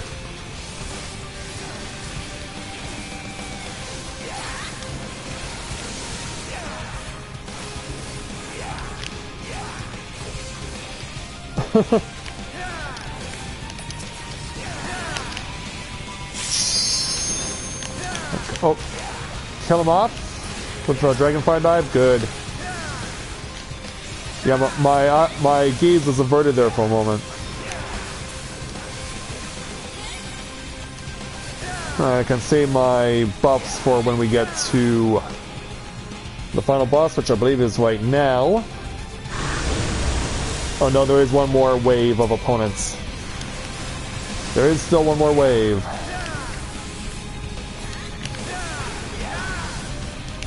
We're not done with them yet.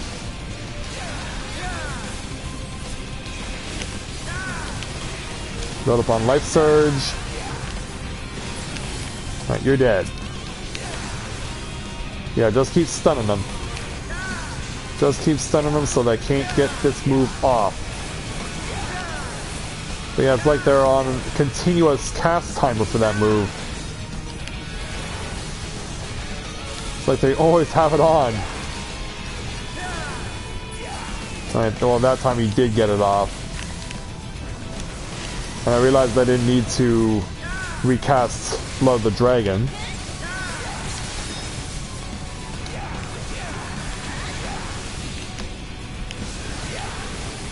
But no matter, this is the last enemy. We've almost got it all gone.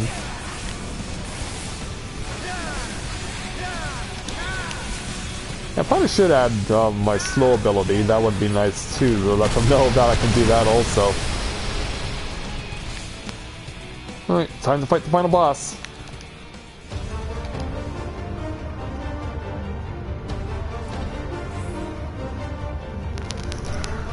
Alright, time to deal with the Lava Scorpion. I'm ready when you guys are.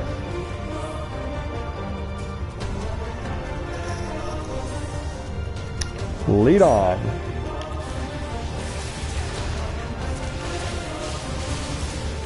I've been saving this. It's high time I used it. Whoa!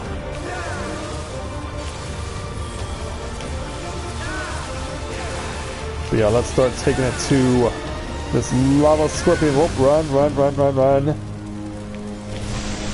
Yeah, because I knew you were going to come right at me.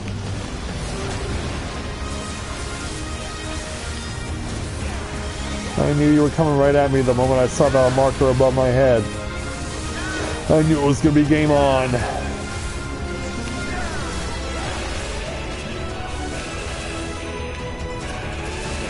And we still should be expecting you guys.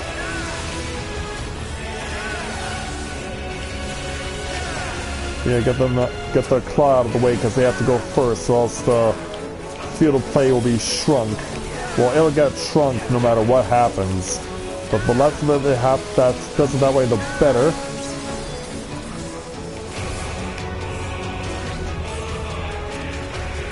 Keep it going good. Oh, coming after you guys.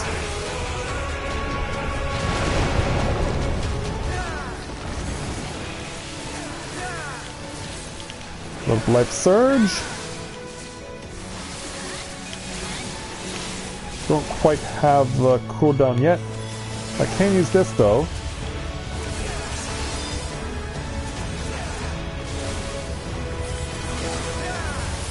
Oh, now it's coming back my direction. Yeah, gotta be ready for this stuff at all times.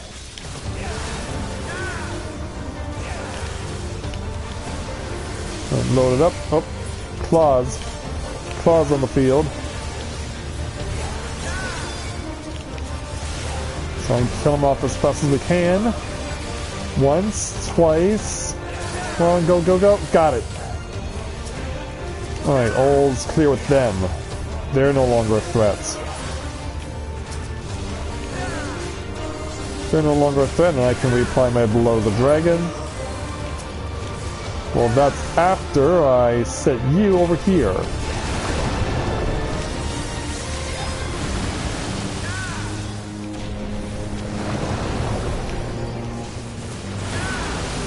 Yeah, now he's just going crazy. He's just going crazy now. And I can go ahead and use my double limit break.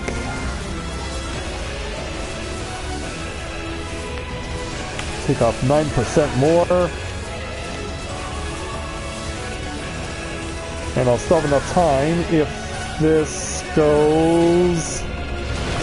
Okay, good. I was able to make it work.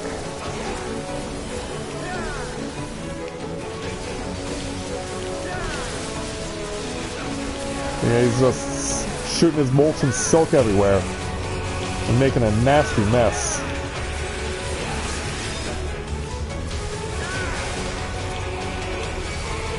Okay, it's just tails, which means we don't have to worry about claws.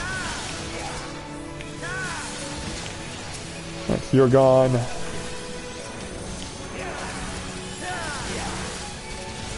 And soon you will be too. There we go. Get a little close for comfort. A little close for comfort, but we have this whole wide patch to work with. I doubt we'll be worried from this point forward. I doubt we'll be worried too much.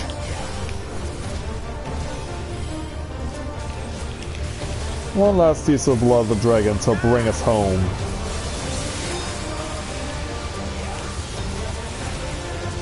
This will put us over the top, I'm quite certain. And I'll need to because I'm out of gas. Ran out of TP there at the end, but nonetheless, victory is ours. Tank definitely earned this commendation.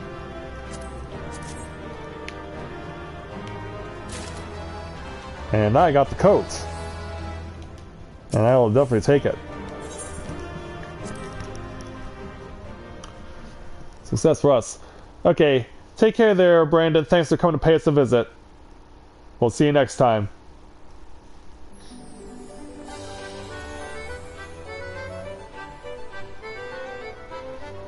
You can make a Yoko Ledner cosplay in game? Did I read that right?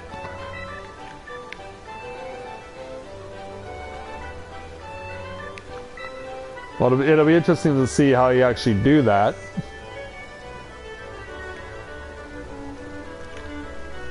But yeah, I cannot help but appreciate your Crocodile Dundee look there, Skyla. Like that just looks so good on you. Alright, so I think the only thing that I'll want to do now to finish off tonight's stream is to go and take on turn 3 of Bahamut. Maybe that's Cynthia if she wants to come along with me. / Skyla.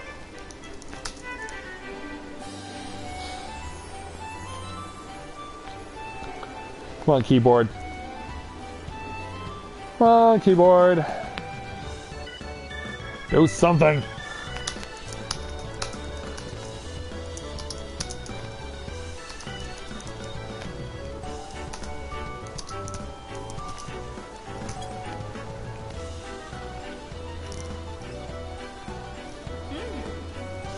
Alright, then we'll go ahead and do that.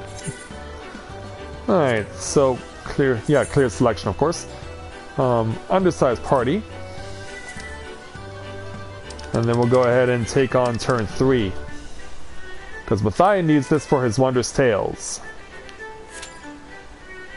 So yeah, this will be a good way for us to finish off the stream tonight.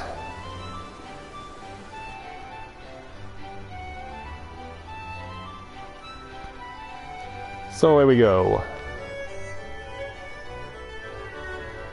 Now I've soloed this before, but I figure since Cynthia / Skyla is here with us, why not have her just come along?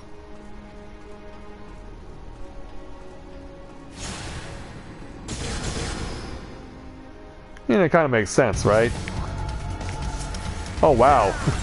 You guys wasted no time getting into the thick of it, did you?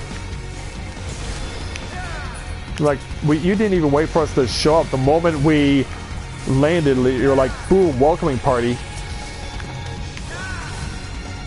Well, our party is better than your party any day. And, yeah, she's actually just pushed through to the next section. And left me to fight all for myself. You left me to fight for myself. What's up with that? The guys have to make it to the end of this place, you know. Oops.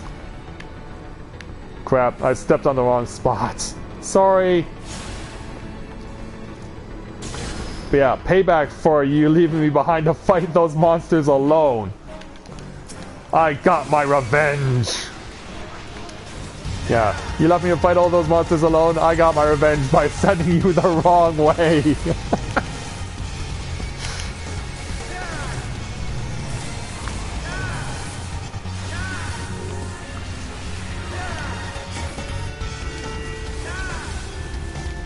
Oh, she's gonna do it again? What?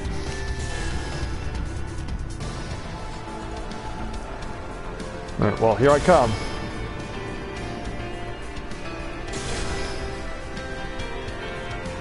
And then drop down here.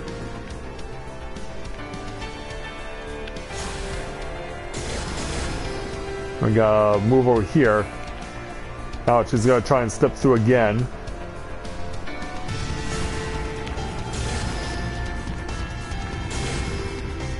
Oh, you can step through. I didn't think you ever could.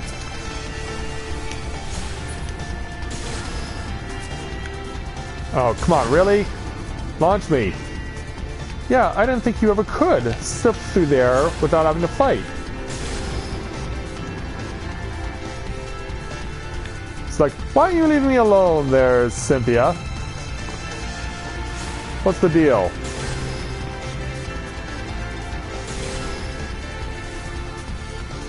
Ah, crap, we got plopped back up.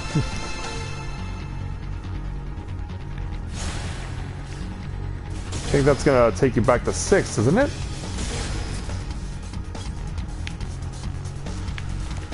No, it actually put you in the right... It put you exactly where you're supposed to be.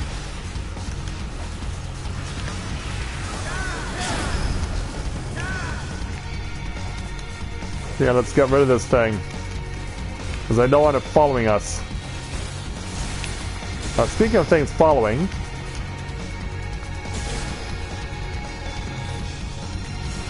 It's like we got a whole bunch of people coming after us now for no reason.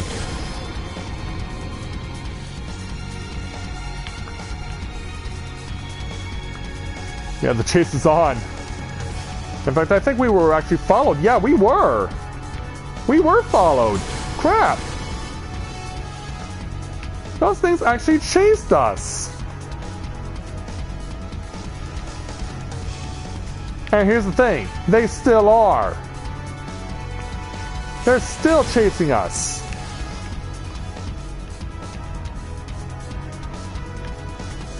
Like, that's nuts. That they're wanting to pursue us that relentlessly.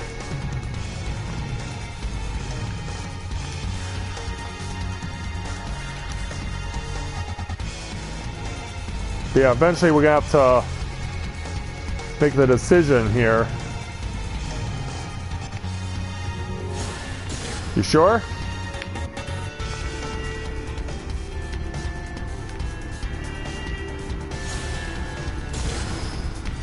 Oh, come on. All this AoE for me to take. What?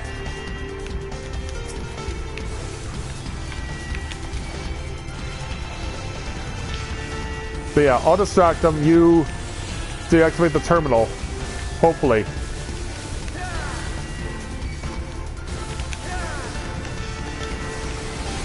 It's a good thing I have second wind. Alright, you're dead. Take this! But Cynthia, yeah, you might as well attack. We're right at the end here, and I don't want to go all the way back down to the beginning. You might as well help me attack.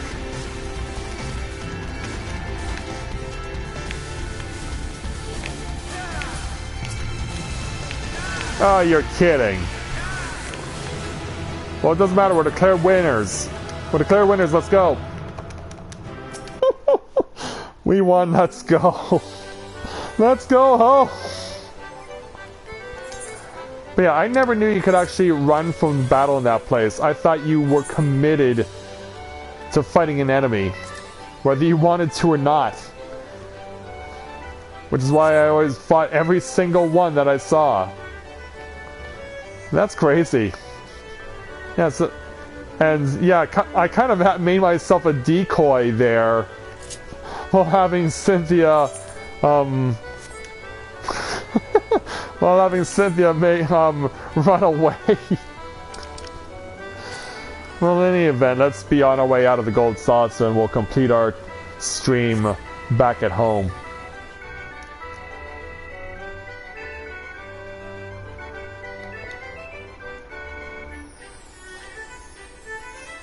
Oh, it looks like we may be running a little longer because we have another new viewer, Titan Spirit. Welcome to my channel. Welcome to Let's Play Novaura Autism.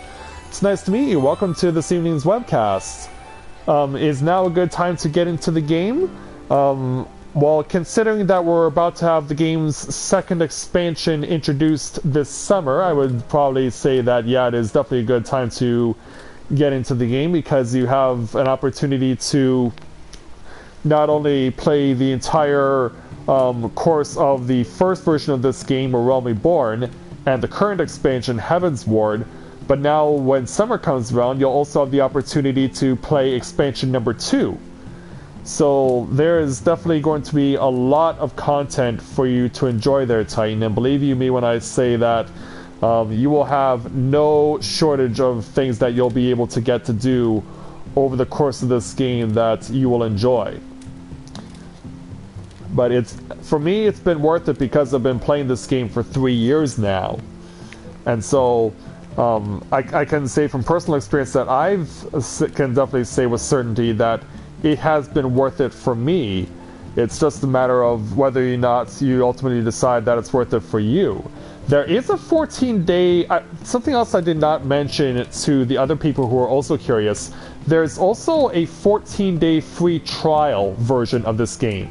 You can Google it. You can Google it for Final Fantasy XIV free trial, and you can actually download that either onto PC or onto PS4, and you can actually play the game for 2 weeks, and you can keep playing until you reach experience level 20 in the storyline, and that should hopefully give you an idea of whether or not you decide that this is worth it to purchase the game in full, and whether or not you actually want to come experience everything that Final Fantasy XIV has to offer for us. But yeah, you're definitely going to be getting an opportunity to get a lot of content out of this game, and they're always going to introduce more new content on a regular basis, whether it's new dungeons, new side challenges, new things for you to explore. Like, there's never a shortage of things to do. There's always plenty of opportunities to quest, do crafting and gathering, and just have fun. And that's perhaps the greatest thing about this experience that I've had over the course of the past 3 years, is that it's been fun. That's what I could really say beyond a shadow of a doubt is the thing that I've always appreciated the most about Final Fantasy XIV. I'll do that when the stream is over there, Skyla. Hold on. I'll do that when the stream is over. But yeah, Titan, if there's any suggestion I can make to you, Google for the Final Fantasy XIV trial version first. Play that for the 2 weeks that you have it. And if you decide that it is worthwhile to play this game for yourself in full, then go out and get it. And of course, you have the things like the live streams that I'll do on a regular basis of this game for you to take a look at and decide whether you want to purchase the game in full or not. So there's definitely a lot of material for you to look at. I would also certainly suggest you check out my good buddy Thamriel, who also does Final Fantasy XIV webcasts from time to time, and we even simulcast sometimes as well. So if you ever get the opportunity to watch my streams or Thamriel's streams of us simulcasting, or if you get the opportunity to look at some of the other stuff that I've done, because there has been a lot of things that I've been showing off on YouTube with this game over the course of the last 3 years. So if there's anything I could say to you there, Titan, play the trial, find out if it's worth it for you, and if it is, we'll be more than happy to welcome you into our community. Because it's certainly been worth it for me, and I hope it'll be worth it for you. But hopefully that gives you an idea of what you can look forward to. I also made the... Oh, how's the learning curve for an MMO noob? Well, I actually explained this to one of the people who was watching earlier, who's also curious about the game and might be interested in getting it. The learning curve for this game is they've actually been making it easier. They've actually been making the learning curve easier for new players, especially those who are new to MMOs. And I do have, I have introduced a couple of tutorial videos for the warrior class that I've been playing as, which is Dragoon, which is what I'm currently playing as right now. But of course, there's a whole bunch of different warrior classes that you can play. In Realm Reborn alone, you have 8 starting classes. You have 8 starting classes. There are 5 attacking classes and 3 magic classes for you to start on, and it can range from tank style classes, which are those who use the sword and shield and axe, to DPS like what I'm using. And then with magic casters, you have classes that are specifically healing and classes that are specifically like do as much magic damage as you possibly can. So there's no shortage of ways for you to be able to determine a warrior class that will tickle your fancy and help you decide what you want to commit the most of your time to leveling. But the game does encourage you to spread out and not just limit yourself to playing just a single class, because there's 8, like I said, there's 8 starting classes in a Realm Reborn. There are 2 additional classes that you can get into in a Realm Reborn once you get started, and then our current expansion Heavensward brought in 3 additional classes, and we know that there will be at least 2 more introduced when the new expansion Stormblood comes out in the summer.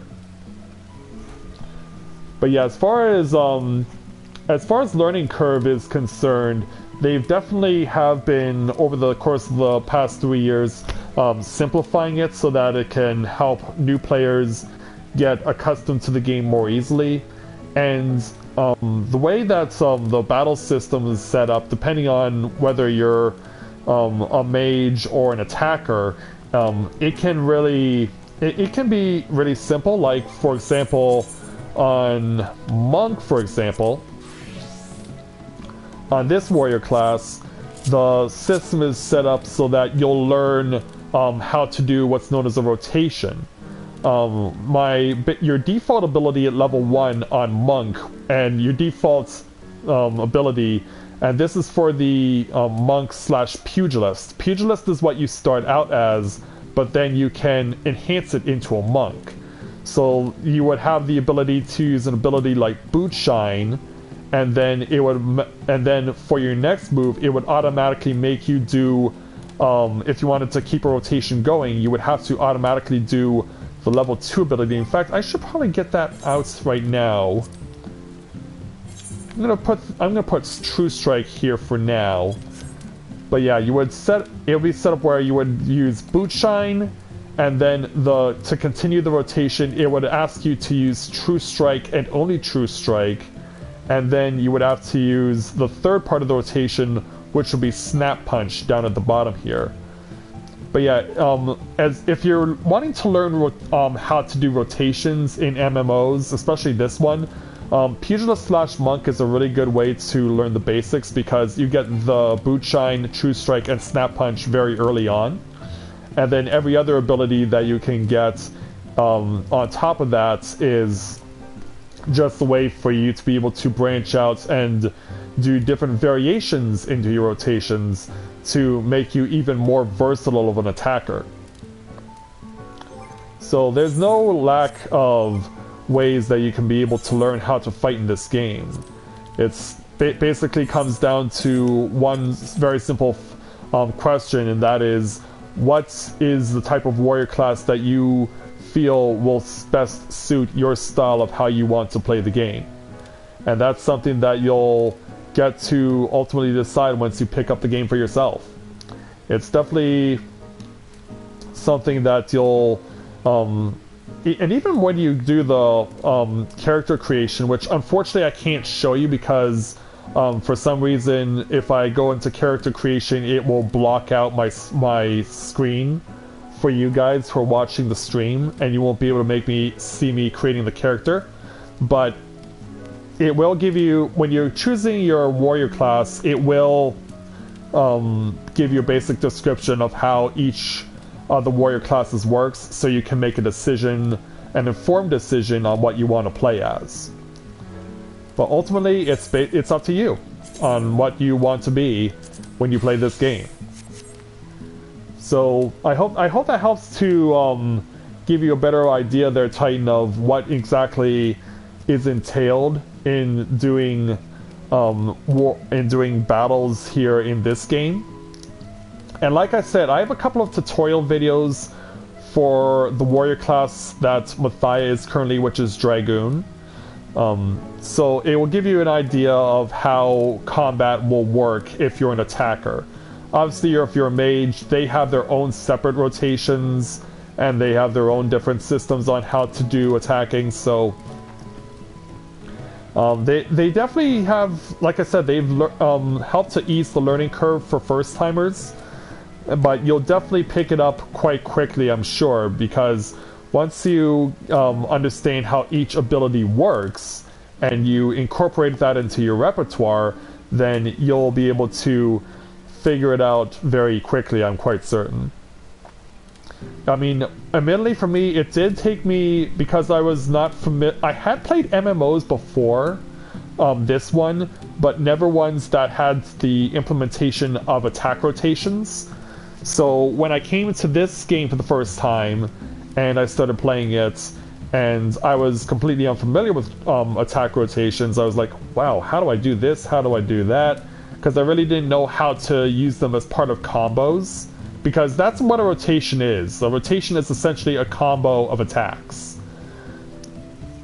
And so the way that the game sets it up for you to let you know how to implement them is that you can do, like, for example, for my Dragoon, when I use True Thrust, which is my default ability, and then I get my next ability as part of my combo, which is Vorpal Thrust, it will actually show you on screen a set of dotted lines that will surround the particular ability that you're supposed to use next in order to keep your combo going. So all you really have to do is just follow your basic attack and then follow wherever the dotted line goes. Wherever the dotted line goes, and that will be where you go and attack next in order to make your attack stronger. Okay, Yami, you have yourself a good night, and thanks so much for coming to pay us a visit. You get yourself some good rest, okay? But yeah, as long as you follow where the dotted line goes, which for Matthia would be true thrust, vorpal thrust, full thrust, then it becomes really easy to figure out, because there are some classes that will have these combos, some don't, but each one has a rotation in some way that you'll be able to utilize. So hopefully it helps. So hopefully I haven't overcomplicated you and burdened you with a lot to think about. But like I said, and I know I keep going back to this, but look at my tutorial videos on how to play Dragoon, and it'll give you an idea of how combat works pretty much in general for fighting classes in this game. And like I said, try the free trial and find out if this is a game that you really want to get yourself into. But like I said, I've been doing this for 3 years now, playing this game, and I don't see myself stopping anytime soon. So I'm certainly happy to meet people who are interested in this game such as yourself, and hopefully we'll see more people like you in the future who are curious about this game and want to learn more about it. But yeah, I think that's a great way to end this evening's webcast. I think it's safe to say that we accomplished quite a few things, and hey, we got to meet quite a lot of people who are brand new viewers to my streams, who've never been here before, and who are curious about Final Fantasy XIV as a whole, Realm Reborn as well as the expansions, and it really is something that makes me happy to know that we get to reach out to people who have never played this game before and who are really genuinely curious in it and want to try it out for themselves. So by all means, get the trial if you're still unsure whether you want to commit to the subscription. And if you think that it is worth it, then we'll look forward to seeing you when you come and play the game. So that is going to do it for tonight's edition of A Day in the Life here at Tales of Eorzea here in Final Fantasy XIV. Thank you guys so much for not only coming to watch this evening, but for being such an active audience. It was nice to meet so many of my viewers who are nice and active in the chat, and it was also nice to meet some brand new people as well, and I hope we'll get to see even more of you guys in the future, because you guys were an amazing audience tonight. Thank you so much for keeping me company this evening. Hopefully, depending on how things go, tomorrow should be a live stream of World of Final Fantasy. So tomorrow night I'll be looking to stream World of Final Fantasy, and I will look forward to seeing you guys then. So thank you very much everyone for watching, thanks for being such a great audience, and until we see you guys again next time, this is Matthia at Novaura Autism on behalf of Cynthia and everyone here at Tales of Eorzea, saying take care, and I'll see you soon.